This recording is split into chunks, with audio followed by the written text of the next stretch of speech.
Thirikari ya kaunti ya Lamu nĩ ĩrugũrĩtie mũtaratara wa kugacirithia motungata ma urigitani thibitari-ini cia mwena ucio gutigirira gutiri murwaru ũriumaga nja wa kaunti ũgũcaria urigiti makinya. Kuringana na Minister wa urigitani kaunti-ini Raphael Munyua, nĩ megutigirira thibitari cia mwena ucio nĩ ciagĩa na macini cia kurigita mĩrimũ ngũrani. Several milestones or several agendas that we want to implement within the financial year 2018-2019 that includes doesn't exclude improving on laboratories. We are going to invest heavily on evidence-based treatment to ensure that our laboratories are able to handle the kind of diseases and morbidity that we have. Ugite ministry yake nĩ kũhũthĩra makĩria ma milioni 40 kugacirithia motungata ma urigitani thibitari-ini cia mwena ucio.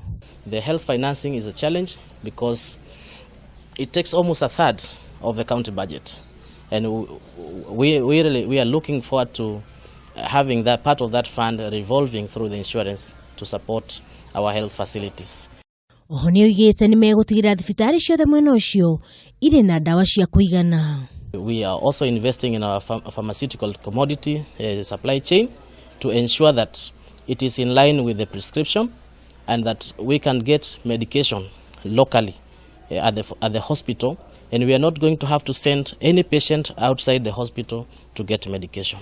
Mwena-inĩ wa KMC wa wadi ya Hongwe James Komu na ũrĩa nowe mũikarĩri gĩtĩ wa kamĩtĩ ya bunge ya kaunti ĩyo ĩgiĩ ũgima wa mwĩrĩ, oigĩte nĩ mararora ũrĩa aikari mekwandĩkithio mũbango-inĩ wa NHIF.